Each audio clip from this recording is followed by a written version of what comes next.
Kita lanjut bahas PTTH Dunia Para Dewa episode 152. Oke lah, gak usah banyak mang-ming-mang, kita langsung masuk aja ke pembahasan.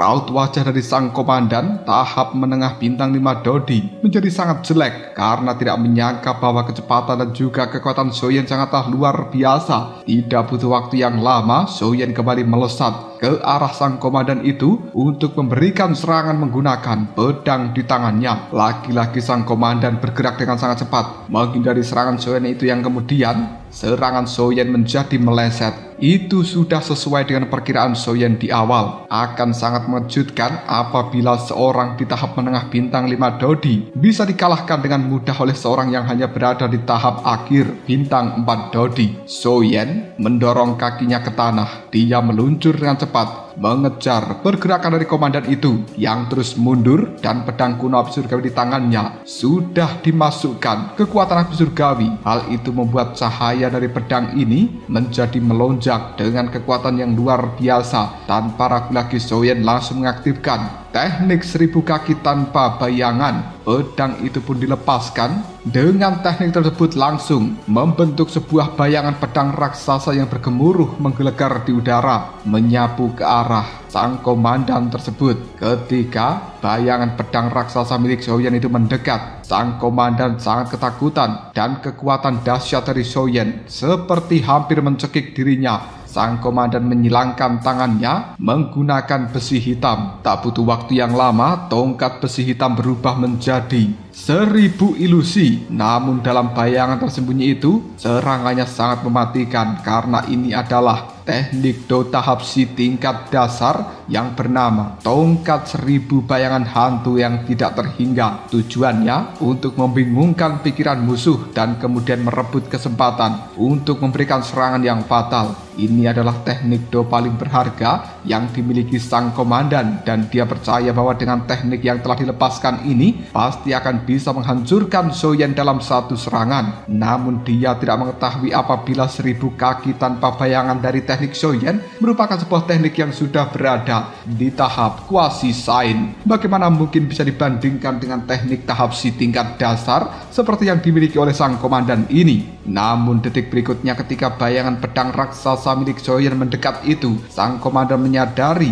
bukan Zoyan yang dihancurkan, melainkan dirinya yang merasakan bahaya luar biasa. Tak butuh waktu yang lama, bayangan pedang dan juga bayangan tongkat 1000 langsung terjalin erat satu sama lain. Bayangan pedang milik Zoyan mampu menembus lapisan-lapisan ilusi dari tongkat-tongkat hitam ini dengan kekuatan yang sangat mengerikan, yang kemudian menghantam tongkat asli berwarna hitam. Gabungan dari 666 serangan pedang dalam satu bayangan akhirnya membuat tongkat besi hitam terlempar dari tangan sang komandan. Hal itu langsung retak, seolah-olah tongkat besi hitam ini akan hancur kapan saja. Sang komandan terlihat sangat ketakutan, yang kemudian pupil matanya mengecil. Dia berkata, "Astaga, teknik Do macam apa ini? Kekuatannya benar-benar di luar dugaanku." Sang komandan telah menyadari ada sesuatu yang tidak beres. Dia pun segera bergerak mundur untuk menghindari serangan Zoyan berikutnya. Namun tanpa basa-basi, bayangan pedang yang tersisa menghantam tanah dengan keras, menimbulkan lubang yang sangat besar. Melihat hal seperti itu, sang komandan ketakutan dan tidak lagi berani bertarung. Dia pun memanfaatkan kesempatan seperti ini untuk langsung berlari menuju pintu gerbang dari klan Yao, berharap bisa mendapatkan bantuan sebelum Zoyan menyusul dirinya. Namun Zoyan menyipitkan matanya dan dia berkata, "Apakah setelah kekacauan ini kau akan melarikan diri?" Tidak semudah itu. Tanpa basa-basi lagi, sayap tulang di punggung Zoyan mengepak, sosoknya menghilang berkelebat dengan cepat, dan kemudian tubuh Zoyan sudah berada di belakang dari sang komandan. Kaki kanannya memberikan tendangan pada punggung komandan ini, yang kemudian sang komandan terkena tendangan oleh Zoyan. Dia langsung terlempar ke udara. Rasa sakit yang luar biasa menyebar di seluruh tubuhnya, sebelum akhirnya sang komandan menghantam banyak pohon dan juga merobohkannya. Dia terus terlempar ke arah hutan yang kemudian berhenti ketika menabrak pohon besar, lalu memuntahkan cairan merah. Soyen tidak ingin mengampuni orang seperti komandan ini. Dia dengan cepat mengejar ke dalam hutan. Sang komandan berjuang untuk berdiri. Dia terhuyung-huyung dan kemudian sekali lagi terbatuk sambil memuntahkan cairan merah. Dia menatap Soyen yang berjalan ke arahnya seolah-olah melihat monster. Sekarang, sang komandan sudah tidak punya senjata, bahkan tangannya mati rasa, seluruh tubuhnya sangat sakit, rasa putus asa menyebar di dalam hati komandan ini. Dia pun berkata, apakah kau benar-benar akan melenyapkan seseorang di wilayah dari klan Yao? Soyen terdiam sejenak, menggelengkan kepalanya. Jika bukan karena masalah yang membutuhkan bantuan klan Yao, aku bahkan tidak keberatan untuk membiarkan seluruh tempat ini menjadi genangan cairan merah. Sang komandan berkata, jadi kau tidak berencana untuk melenyapkanku? Soyen menggelengkan kepalanya dan dia berkata, kematianmu bisa kumaafkan, tapi hukuman sulit dihindari. Mereka yang telah menyinggung aku Soyen harus siap menerima balasannya.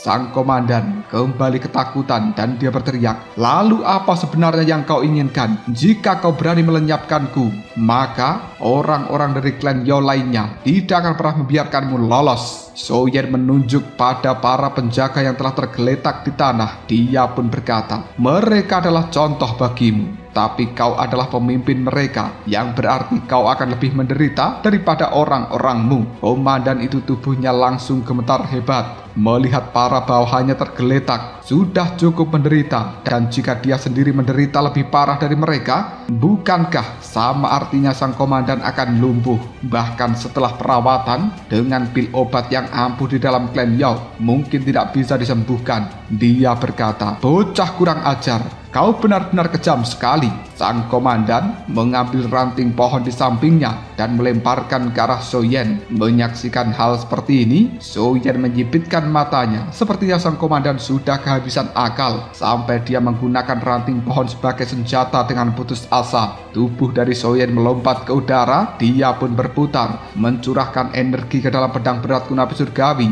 menciptakan bayangan pedang yang luar biasa dan kemudian turun dengan cara yang tidak tertandingi pada sang komandan ini. Serangan Soyen sangat cepat, akurat dan juga tanpa ampun. Sang komandan kali ini bergerak untuk menghindari serangan Soyen terkena titik vitalnya. Namun pada akhirnya, diar!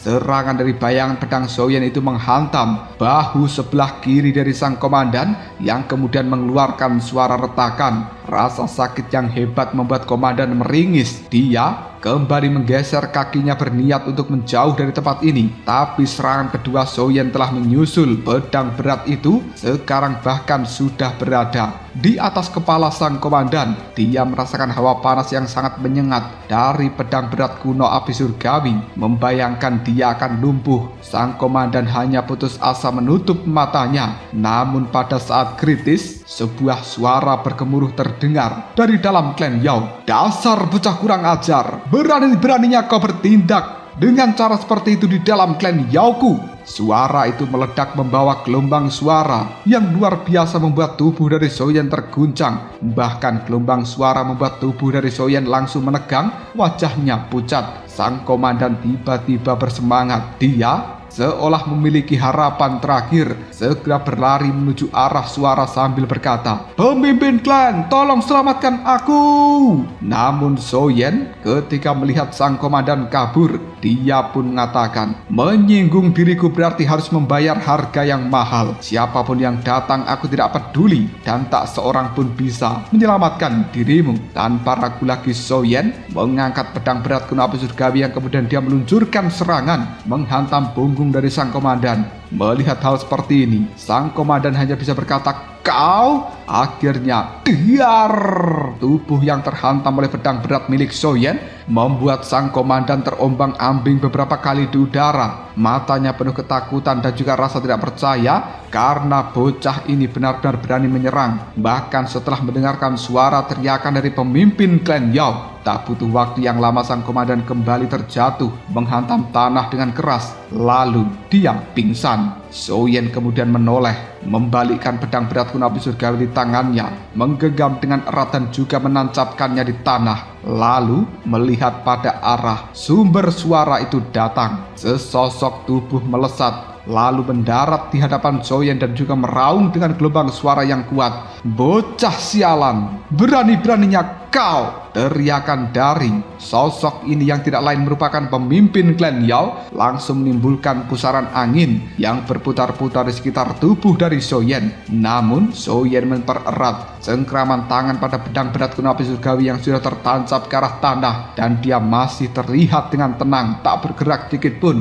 Namun gelombang suara yang berubah menjadi angin putar itu benar-benar melanda hati dari Soyen. Hanya dari kekuatan raungan suara pemimpin klan Yao saja Soyen sudah tidak bisa mengukur tentang kekuatannya. Menyaksikan hal seperti ini, ketika Soyen masih berdiri, membuat pemimpin klan Yao berkata, "Pemuda ini hanya berada di tahap akhir bintang 4 Dodi, namun dia mampu menahan raungan dahsyatku. Dia memang memiliki beberapa keterampilan." Pandangan mata dari pemimpin klan Yao kemudian melihat banyak anak buah penjaga telah tergeletak di mana-mana. Dia berkata di dalam hati, meskipun para penjaga ini hanyalah kekuatan terluar dari klan Yao, bahkan tidak mendekati inti dari klan Yao milikku, tapi mereka tetap anggota dari klan Yao. Bagaimana mungkin pemuda ini berani melukai orang-orangku di wilayah pintu masuk dari klan Yao? Jika aku tidak membalasnya, di mana harga diri seorang klan Yao? Sebagai pemimpin, aku harus memberikan hukuman padanya. Soyen mengangkat kepalanya melihat orang yang berada di hadapannya yang tidak lain merupakan pemimpin klan Yao itu.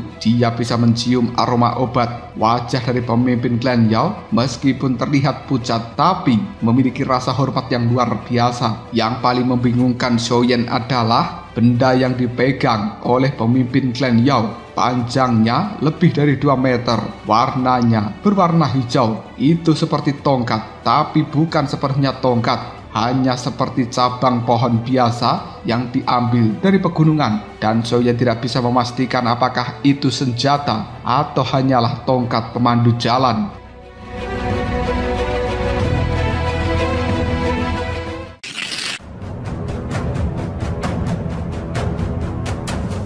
Tatapan pemimpin klan Yao semakin dingin ketika melihat Soyen diam saja, membuat udara di sekitarnya terasa menjadi menegang. Soyen tak kuasa menahan rasa merinding. Detik berikutnya dia melangkah maju menangkupkan kedua tinjunya sambil berkata, "Junior Soyen menyapa, pemimpin klan Yao. Ada kesalahpahaman dan juga masalah di tempat ini, dan aku minta pemimpin klan Yao untuk menyelidikinya secara tuntas." Pemimpin klan Yao menyipitkan matanya. "Salam yang bagus, kesalahpahaman yang bagus. Kau telah berani membuat masalah di pintu gerbang dari klan Yao, melukai anggota-anggota klan Yaoku, menghancurkan wilayahku. Apakah ini yang kau sebut salam dan juga kesalahpahaman? Bocah muda, selama puluhan ribu tahun tidak ada yang berani bersikap lancang terhadap klan Yaoku. Katakan, apa kekuatan yang ada di belakangmu yang telah menyuruhmu ke dalam tempat ini untuk membuat masalah, dan mungkin kau masih memiliki secercah harapan untuk bertahan hidup. Namun jika tidak, aku orang tua ini pasti akan membuatmu merasakan penderitaan 10.000 kali daripada kematian, melahap jantungmu dan juga memurnikan tulang-tulangmu." Pemimpin klan Yao percaya bahwa Soyen sepertinya telah dihasut oleh sebuah kekuatan tersembunyi untuk datang dan juga memprovokasi klan Yao ini. Itulah sebabnya Pemimpin klan Yao ragu untuk langsung bertindak. Jika tidak, mungkin Soyen sudah ditampar semenjak dia datang. Soyen hanya tersenyum sambil menggelengkan kepalanya. Bagaimanapun dia hanyalah seorang tahap akhir bintang 4 Dodi, bisa menghadapi banyak orang di puncak bintang 4 Dodi dan bahkan mengalahkan sang komandan di tahap menengah bintang 5 Dodi. Memang sesuatu yang sulit dipahami, dan tidak heran apabila pemimpin klan Yao berpikir bahwa Soyen telah disuruh oleh kekuatan di belakangnya. Sambil membungkuk hormat kepada pemimpin klan Yao, Soyen berkata dengan tulus, "Pemimpin klan Yao, mohon dengarkan aku Soyen. Kunjunganku kali ini bukan atas perintah siapapun atau kekuatan manapun, melainkan aku memiliki urusan yang ingin aku sampaikan kepada pemimpin klan Yao.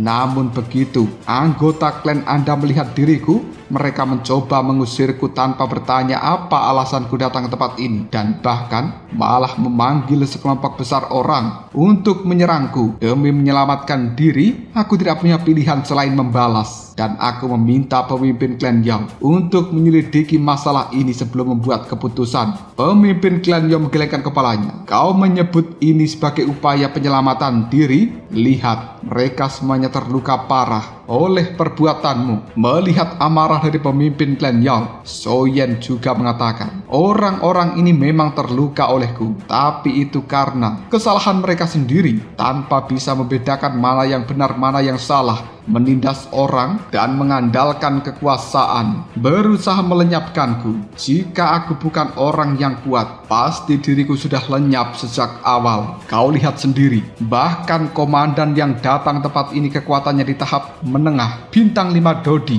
Dia benar-benar menargetkan diriku yang hanya seorang di tahap akhir bintang 4 Dodi. Apakah pemimpin klan Yao benar-benar percaya bahwa aku Soyen adalah orang yang pertama memprovokasi mereka? Atau mungkin kau percaya bahwa aku Soyen yang melakukan perjalanan jauh sendirian, datang hanya untuk membuat sebuah keributan di dalam klan Yaomu, yang bahkan sebelumnya aku tidak mengenal klanmu sama sekali, melakukan hal seperti itu? Bukankah sama saja dengan aku mencari kematianku di dalam tempat ini?" Kalimat beruntun yang dikatakan Soyen membuat pemimpin klan Yao hanya terdiam, karena ucapan Soyen memang masuk akal. Meskipun klan Yao sedang mengalami sebuah kemunduran, tapi bukan tempat di mana seorang di tahap akhir bintang 4 Dodi berani datang untuk berbuat keributan di tempat ini sendirian. Melihat pemimpin klan Yao terdiam, Soyen pun kembali berbicara. "Junior ini telah lama mengagumi prestasi besar dari klan Yao milikmu, dan telah lama mendengar tentang sikap agung dari pemimpin klan Yao. Kau adalah orang yang telah berdiri di puncak dunia ini. Maafkan kelancangan diriku untuk bertanya, apakah rumor itu salah, atau apakah ini cara dari klan Yao yang biasa memperlakukan tamu-tamu mereka?" Pemimpin klan Yao langsung marah lancang. Dia mengibaskan dengan bajunya, angin yang kencang langsung meluncur ke arah Soyen, dan kemudian Soyen menahan menggunakan pedang berat kuno api surgawi. Bahkan tubuh dari Soyen kini telah langsung terdorong mundur 10 langkah. Dia berkata, "Benar-benar dahsyat kekuatan ini. Sebenarnya pemimpin klan Yao sudah berada di bintang berapa?" Lengan dari Soyen rasanya seperti mati rasa. Gelombang sakit juga telah menyebar. Dia terus mencengkeram pedang berat kuno api surgawi. Pemimpin klan Yao melirik Soyen, tapi tidak mengejarnya, dan sebaliknya dia mengayunkan kembali lengan bajunya, menarik tubuh dari sang komandan yang sudah tidak sadarkan diri tergeletak di tanah. Tak butuh waktu yang lama, pemimpin klan Yao mengarahkan jari-jarinya menekan puluhan titik akupuntur di tubuh dari sang komandan ini. Di saat yang sama, sebuah pil obat dikeluarkan dari dalam jubahnya, lalu diubah menjadi kabut dan kemudian dimasukkan ke dalam titik akupuntur itu.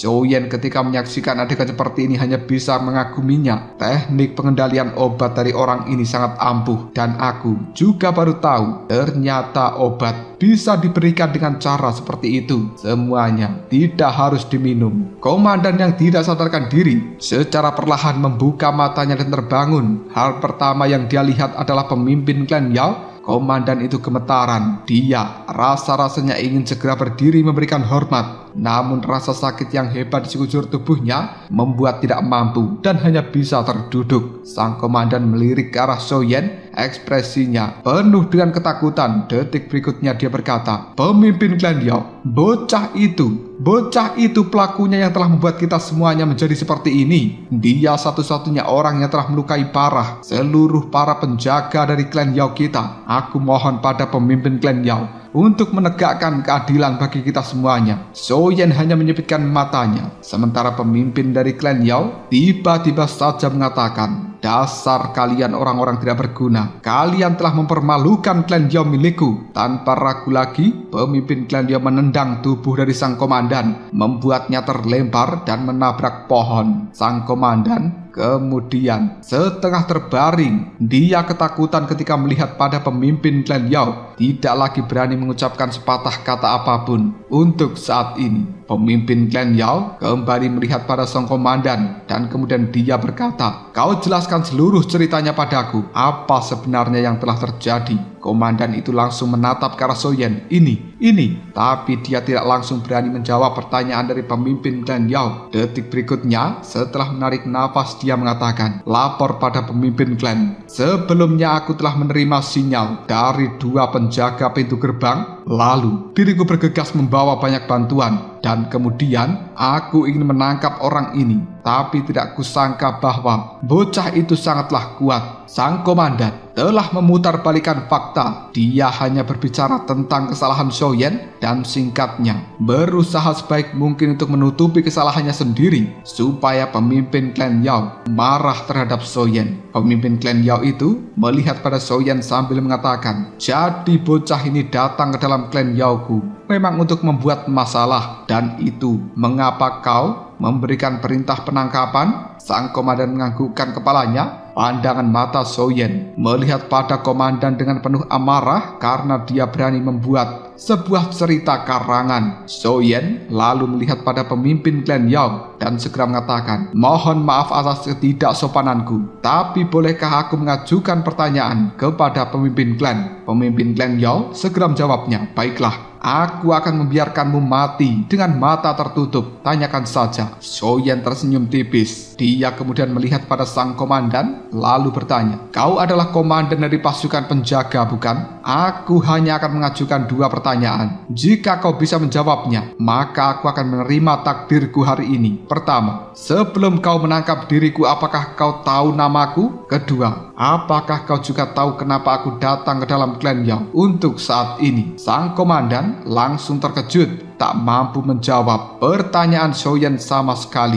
Melihat reaksi dari komandan itu, pemimpin klan Yao kemudian berkata, "Sudah cukup, aku mengerti semua yang telah terjadi." Wajah dari pemimpin klan Yao menjadi sangat marah dan dia meraung, "Mulai sekarang kau bukan lagi komandan pemimpin pasukan penjaga. Pergi menuju aula hukuman dan terima cambukan 300 kali. Keluar!" Sebuah kekuatan yang luar biasa dilemparkan dari dalam lengan baju pemimpin klan Yao. Sebuah energi kemudian menghantam tubuh dari komandan ini, membuatnya melesat ke udara, lalu diluncurkan ke aula penghukuman. Sang komandan hanya bisa berteriak dengan cara memilukan. Soyen jelas sangat gembira ketika melihat adegan seperti ini yang kemudian dia berkata, "Pemimpin klan Yao, kau memang bertindak dengan cara integritas, jujur, terhormat, dan itu patut untuk dikagumi." Namun, pemimpin klan Yao menatap Soyen dengan perasaan kesal. Dia hanya bisa mendengus. Terlepas dari apakah Soyen bersalah atau tidak, tapi faktanya Soyen telah melukai banyak anggota penjaga dari klan Yao. Dan sebagai pemimpin di dalam tempat ini, dia tidak berniat membiarkan Soyen lolos begitu saja. Dia pun berkata, "Setelah aku benar-benar mengklarifikasi penyebab kejadian ini, aku akan membalas dendam padamu." Tangan dari pemimpin klan Yao kemudian meraih 2 penjaga yang sebelumnya menjaga pintu gerbang, lalu salah paham dengan Soyen. Dia juga melakukan pengobatan yang sama kepada 2 penjaga itu yang kemudian membuat mereka tersadar. Detik berikutnya, pemimpin klan Yao bertanya pada kedua penjaga ini apa yang telah terjadi sebenarnya. Ceritakan dari awal sampai menjadi keributan seperti ini. Kedua penjaga itu berkata dengan jujur, tidak berani menambahkan dan juga mengurangi berbagai hal yang telah dilakukan. Semakin lama ia mendengar, wajah tua dari sang pemimpin klan Yao terlihat malu karena memang seluruh kejadian ini adalah karena kesalahan dari pihaknya. Detik berikutnya, pemimpin klan Yao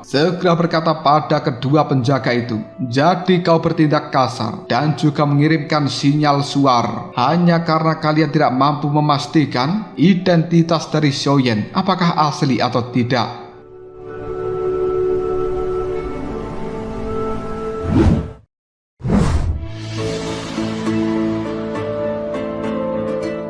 Kedua penjaga itu hanya bisa menganggukkan kepalanya. Namun semua sudah menjadi seperti ini.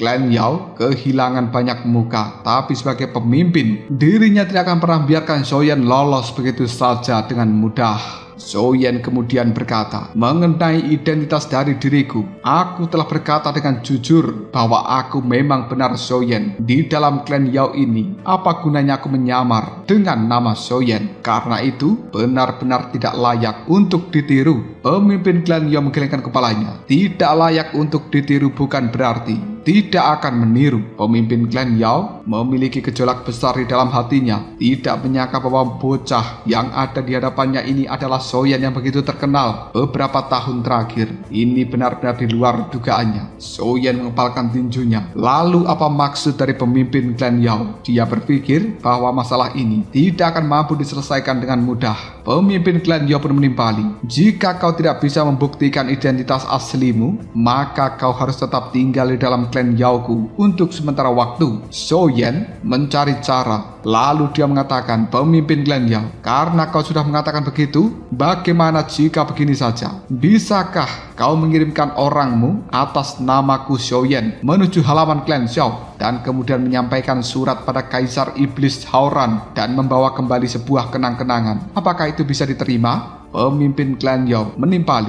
tidak masuk akal. Jika kau benar-benar Xiaoyan, bagaimana mungkin aku tidak bisa membuktikan identitasmu sendiri? Jika kau seorang penipu dan klan Yaoku mengirimkan seorang menuju ke tempat dari Kaisar Iblis Haoran untuk memverifikasi, bukankah itu hanya akan membuat Kaisar Iblis Haoran menertawakan kita dan menjadikan kita sebagai bahan candaan bagi semua orang di bawah langit ini? Sepertinya kau memang harus tinggal di dalam klan Yaoku dan kita akan membicarakannya ketika kau bisa membuktikan identitasmu pada saat itu. Kata-kata pemimpin klan Yao ini membuat Xiaoyan merasa pusing. Namun dia jelas memahami niat yang sebenarnya adalah tidak membiarkan Xiaoyan pergi dari tempat ini. Apabila tidak, mungkin sebuah rumor akan menyebar yang membuat klan Yao mereka menjadi malu karena kesalahpahamannya sendiri malah membuat nama mereka jelek. Dan pemimpin klan Yao menggunakan ketidakmampuan Xiaoyan untuk membuktikan identitasnya, menjadikan dia tawanan di dalam klan Yao ini. Dengan cara itulah wajah dari klan Yao mungkin akan bisa sedikit diselamatkan. Bahkan jika nanti kemudian Xiaoyan dipastikan sebagai orang yang asli, Kaisar Haoran dan juga aliansi bisnis, mereka juga tidak akan pernah bisa memiliki alasan untuk menyalahkan klan Yao.